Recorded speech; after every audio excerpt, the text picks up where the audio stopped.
इलाके की एक औरत इसके ऊपर फिदा हो गई।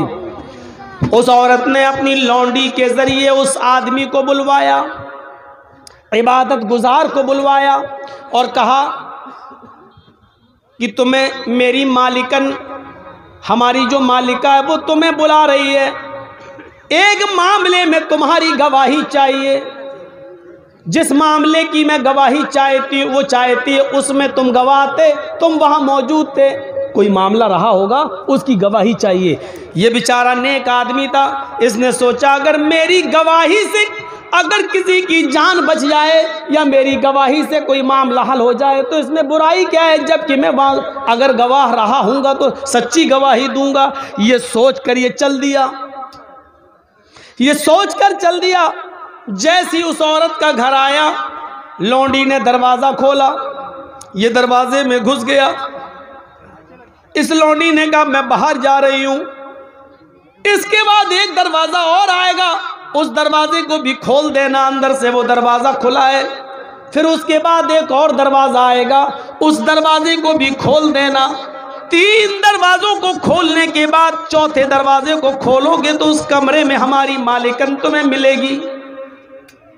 ये साहब धड़ल्ले से चले जा रहे हैं। अल्लाह मेरी गवाही से अगर कोई मामला बन जाए तो इससे अच्छी नेकी क्या हो सकती है।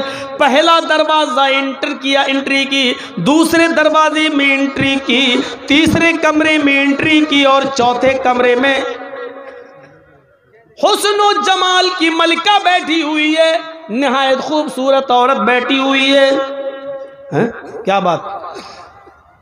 ये हजरत वहां पहुंचते हैं, क्या देखते हैं कि उस औरत के पास एक खूबसूरत बच्चा भी है।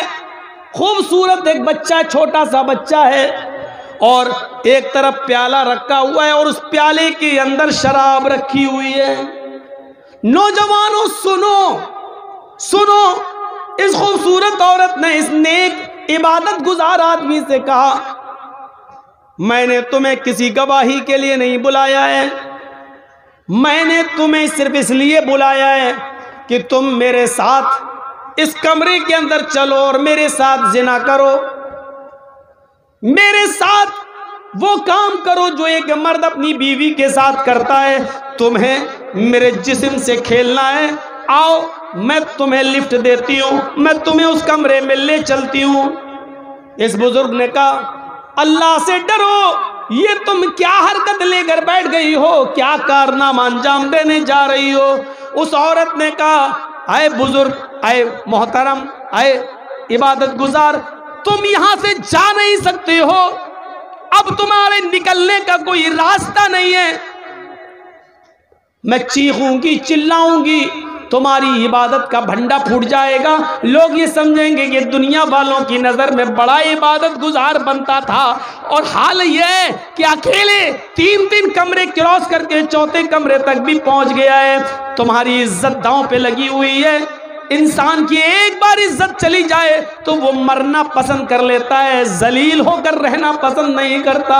सुनो, या तो मेरे साथ जिना करो, और अगर जिना नहीं कर सकते हो तो दूसरा काम ये कि ये छोटा बच्चा है, ये चाकू मैं तुम्हें देती हूँ, इस छुरी से इस बच्चे को कत्ल कर दो।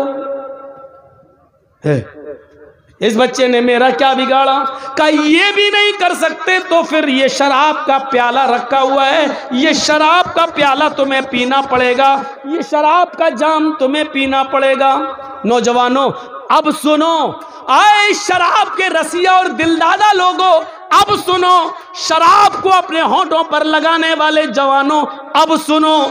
उस आदमी ने सोचा अय अल्लाह, बचने का कोई रास्ता नहीं है, जिना बड़ा गुनाह है, ये करने के लिए मेरा दिल लामादा नहीं है। जिना से बड़ा गुनाह कत्ल है, कत्ल भी मैं इस बच्चे का कर नहीं सकता। अय अल्लाह, शराब भी हराम है, लेकिन मजबूरी है मेरी, इसलिए कत्ल से और जिना से बचने के लिए मैं शराब पी लेता हूँ, क्योंकि बचने का कोई रास्ता नहीं है। और इस औरत ने 3 कामों में से एक काम करने को कहा है, या तो जिना करो मेरे साथ, या या इस बच्चे को कत्ल करो या शराब पियो। आय अल्लाह, मेरी नज़र में सबसे हल्की चीज़ ये है, कत्ल से भी हल्की और जिना से भी हल्की चीज़ ये है कि मैं शराब पी लूँ। पहले भी तो जब शराब हराम नहीं हुई थी तो लोग पी लेते थे, चलो आज मैं शराब ही पी लेता हूँ। उसने, अल्लाह तू जानता है ये मैं मजबूरी में पी रहा हूँ, उसने ये कहा और शराब का प्याला उठाया और उसने नोश कर लिया। जैसी उसने शराब पी, उस शराब के अंदर एक और नशे की अशिया मिली हुई थी। उसने शराब पी, शराब पीते ही गुनूदगी तारी हो गई, जुनून उसके ऊपर तारी हो गया। उस शराब के नशे ने इसकी अकल जायल कर दी। उस औरत ने इसको छुरी दी और कहा, अब तुम्हें चिंता किस चीज़ की है, इस बच्चे को भी कत्ल कर दो। अकल काम नहीं कर रही है, शराब पी चुका है। शराबी आदमी तो अपनी माँ, अपनी बहन के सामने गंदी गंदी गालियां देता है। जब शराब पीकर घर में घुसता है तो बीवी को बीवी नहीं, माँ को माँ नहीं, बहन को बहन नहीं, बेटी को बेटी नहीं समझता। अभी इस बच्चे को बच्चा नहीं समझता है, छुरी उठाता है और उसने उस छुरी से उस बच्चे को भी काट दिया, उस बच्चे की गर्दन भी अलग कर दी, उसका भी कत्ल कर दिया। शराब के नशे में चूर था। उस औरत ने परफ्यूम लगा रखी थी, उस औरत ने फौरन इस आदमी को अपनी तरफ खींचा और अपने कपड़े उतार कर शराबी के भी कपड़े उतार दिए और शराब के नशे में इस आदमी ने उस औरत के साथ जिना भी कर लिया। मेरे प्यारे साथियों, इसके बाद क्या हुआ वो मेरी मौजू का हिस्सा नहीं है, बस ये बताना मेरा जरूरी था कि उसने शराब को हल्के में ले लिया और शराब पी ली, लेकिन अभी तक वो एक गुनाह नहीं करना चाहता था, लेकिन शराब के नशे में जब आया तो वो जिना भी कर लिया। शराब के नशे में जब आया तो उसने कत्ल भी कर दिया। शराब का और शराब भी पी ली, यानी एक गुनाह उससे करवाया जा रहा था लेकिन वो नहीं किया। लेकिन जब शराब पी लिया तो वो तीनों के तीनों गुनाह कर बैठा। मेरे भाइयों, अब आओ जनाब मोहम्मदुर रसूलुल्लाह के उस फरमान पर जो आपने कभी फरमाया था, उम्मुल खबाइस, ये शराब तो तमाम गंदगियों की जड़ है, तमाम बुरी चीजों की जड़ है। इस आदमी को शराब ने कातिल भी बना दिया, शराब ने इसको जिनाकार भी बना दिया और शराब पी लिया था। मेरे प्यारे साथियों, ये शराब ऐसी चीज है जो अकल को खत्म कर देती है, बुजुर्गों का अदब व एहतराम निकाल देती है, मजहब को गाली देने पर मजबूर कर देती है। शराब वो नशा है जो इंसान को अल्लाह की प्यारी किताब कुरान को भी जमीन पर पटकने पर मजबूर कर देती है, इसलिए कि शराब जब अकल को खत्म कर देती है तो फिर इंसान ये नहीं देखता कि ये अल्लाह का कलाम है, ये कुरान है या क्या है। वो नमाजियों को भी गाली देता है, वो माँ को भी गाली देता है, वो बहन को भी गाली देता है, वो बेटी को भी गाली देता है। इसी किस्म का एक वाकया एक सहाबी के साथ पेश आया। हुर्मत शराब से पहले उन्होंने भी शराब पी रखी थी। जब शराब का नशा चढ़ा तो वो शराब के नशे में अपनी बीवी और बेटी में फर्क नहीं कर सके और अपनी बेटी को बीवी समझकर पकड़ लिया। फिर वो अंदर कमरे में ले जाने लगे। बेटी चीखी, अम्मी मुझे बचाओ। माँ ने बेटी की चीखती हुई आवाज सुनी, दौड़ती हुई आई। क्या देखती है कि मेरा हस्बैंड, मेरा शौहर मेरी बेटी को खींच कर कमरे में ले जा रहा है। वो गुस्से में आती है, अपनी बेटी का हाथ अपने शौहर के हाथ से छुड़ाती है, शौहर को धक्का देती है, कमरे में बंद कर देती है और अपनी बेटी को अपने शौहर के नाजायज हमले से बचाती है। काफी देर के बाद जब नशा उतरा तो सहाबी ने अपनी बीवी को खूब मारा। जब मार मार के थक गया तो बीवी बोली, अगर मार मार कर थक गए और अगर थके ना हो और कुछ और हसरत बाकी रह गई हो तो मैं एक दो लकड़ी और ले आती हूँ, लीजिए और पीट पीट कर मुझे मार डालो। कहने लगा शौहर, मेरी बीवी तुम जानती हो कि मैं तुमसे कितना प्यार करता हूँ, लेकिन इसके बावजूद तुमने मुझे कमरे में बंद कर दिया। बीवी रोती हुई कहती है, प्यार की नौटंकी आज मत करो, तुमने आज शराब पी रखी थी। शौहर कहता है बीवी शराब तो मैं रोजाना पीता हूँ। कहा हाँ जानती हूँ, लेकिन एक लिमिट में, एक दायरे में पीते थे, लेकिन आज तुमने कुछ ज्यादा पी रखी थी। अरे कभी कम कभी ज्यादा, ये तो हो ही जाता है। आज ज्यादा पी ली तो किया। बीवी कहती है नहीं, आज कुछ ज्यादा ही पी ली, इतनी पी ली कि बीवी और बेटी में फर्क नहीं कर सके। मेरे शौहर अपनी बेटी के मासूम चेहरे की तरफ देखो, उसकी चीख, उसकी पुकार अगर मेरे कानों तक न जाती तो आप उसकी इज्जत से खेल चुके होते, आप उसकी इज्जत से खिलवाड़ कर चुके होते, अपने हाथों से अपनी बेटी की इज्जत लूट चुके होते। क्या कह रही हो मेरी बीवी? हाँ, नजरें आसमान पर गई। अय अल्लाह, ये दिन सुनने से पहले तूने मुझे उठा क्यों न लिया? ये दिन, ये जुमला सुनने से पहले ये जमीन क्यों नहीं फट गई? मैं जमीन के अंदर क्यों नहीं समा गया? अय अल्लाह, अब कौन सा चेहरा लेकर मैं अपनी बेटी के सामने जाऊं?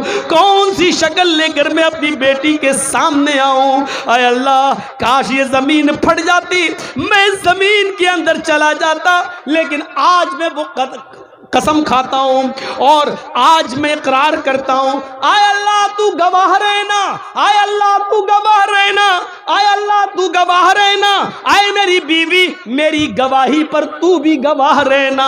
आय अल्लाह, आज के बाद कसम खाता हूं मैं तेरे इज्जत और जलाल की, तेरी किबरियाई की, आज के बाद मैं शराब को हाथ नहीं लगाऊंगा, कभी जिंदगी में शराब नहीं पीऊंगा।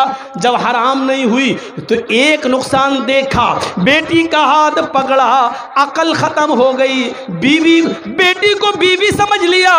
एक मर्तबा ऐसा हुआ और शराब अभी हराम नहीं हुई, लेकिन फिर भी उस सहाबी ने हमेशा जिंदगी भर शराब को छोड़ने की कसम खा ली और अल्लाह की कसम खा के कहा कि मैं आज के बाद शराब को हाथ नहीं लगाऊंगा। नौजवानों, जब शराब हराम नहीं हुई तो लोग कसम खा लिया करते थे कि अब शराब को हाथ नहीं लगाऊंगा। आज तुम कैसे पी लेते हो? तुम्हारे ज़मीर कैसे गवारा कर लेते हैं? तुम्हारा दिल कैसे तस्लीम कर लेता है? तुम्हारा दिल इसको कैसे कबूल कर लेता है? तुम्हारी ज़बान शराब के कतरे को कैसे उसका जायका चख लेती है? तुम्हें नामूसे रिसालत का ज़रा भी ख्याल नहीं आता। शराब पीते वक्त तुम्हें इन्नमल खमरू वल मैसिरु वाली आयत याद नहीं आती है। शराब पीते वक्त तुम्हें सहाबी का वाक़या याद नहीं आता है। शराब पीते वक्त तुम्हें हुर्मत शराब की आयतें तुम्हारे जहन से कैसे निकल जाती हैं। नबी अकरम का फरमान, आपकी इज्जत और आबरू का लिहाज कैसे तुम्हारे दिलो दिमाग से निकल जाता है, समझ में नहीं आता। अपने आप को मुसलमान कहने वाले नौजवानों, कैसे शराब का कटोरा, प्याला, बोतल तुम्हारे हाथों में आ जाती है और तुम उसको पी जाते हो, जबकि ये शैतान की गलाजत है, अपनी और दूसरों की गंदगी से बढ़कर गंदगी है, उसकी से ज्यादा गंदी है और नापाक है, और फिर तुम इसको पी लेते हो। कैसे तुम्हारे होंठ इसको अपने होंठों से चिपका लेते हैं और इसका जायका चख लेते हैं। तुम्हारी इज्जत व आबरू कैसे इस बात को गवारा कर लेते हैं। पूरी तकरीर शराब, कहीं नहीं हटे हैं आज हम। शराबी को चढ़ा दो, फिर देखो। एक बार नाच गाना हो रहा था, बुखारी के अंदर ये वाक़या मौजूद है। हज़रत हमज़ा शराब के नशे में बैठे और गाने वाली का गाना सुन रहे हैं। हराम नहीं हुई थी ना। हाँ, कैसे नाच रही है, गा रही है। कमर मटकाने वाले उस वक्त भी थे, आज भी हैं। अब वो हज़रत हमज़ा के पास आ गई, क्योंकि बड़े बहादुर थे ना। आकर कहती है, हज़रत अली की ऊँटनी वहीं घूम रही थी, बड़ी खूबसूरत ऊँटनी थी हज़रत अली की। अब वो चाहती थी कि इस ऊँटनी की कलेजी हमें मिल जाए, तो हज़रत हमज़ा को उकसा देती है, अला या हमज़ा लिशुर्फिन नवा, अरे हमज़ा तू तो मोटी ऊँटनियों के लिए पैदा हुआ है, तेरे लिए इस ऊँटनी का पेट फाड़ कर उसकी कलेजी निकाल कर मुझे देने में क्या लगता है तुझे? शराब के नशे में धुत थे, अकल जा चुकी थी। हाँ अच्छा, बड़ी खुश है, चलो इसको ऊँटनी की कलेजी चाहिए, दे देता हूँ। बढ़े, खंजर लिया, हज़रत अली की ऊँटनी को मारा, कलेजा निकाला, लेके आए, ले जा। इधर हज़रत अली को पता चला मेरी ऊँटनी का पेट फाड़ दिया, मर गई। कहा ये क्या किया आपने मेरी ऊँटनी के साथ? शराब के नशे में थे, उल्टा सीधा बोलने लगे।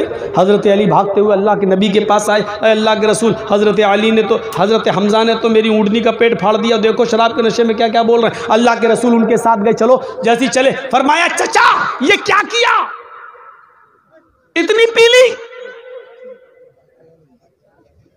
फर्क नहीं कर पाए ये ऊँटनी किसकी है। एक नाचने और गाने वाली को आपने हजरत अली का ऊँट फाड़कर, ऊँटनी फाड़कर उसका कलेजा दे दिया। हजरत हमजा का दिमाग काम नहीं कर रहा था शराब के नशे में। कहते हैं सब मेरे बाप के गुलाम हो, भागो यहां से। अल्लाह के रसूल ने कहा अली इस वक्त इनका दिमाग काम नहीं कर रहा है और दीवार पर सर फोड़ने से अपना ही सर फूटेगा। बेहतर यह है कि इस वक्त इनके मुंह न लगा जाए, क्योंकि इस वक्त इनके मुंह लगने से अपनी बेइज्जती कराना है। जब ये होश में आएंगे तब इनसे बात की जाएगी। इस पूरे वाक़े से क्या पता चला?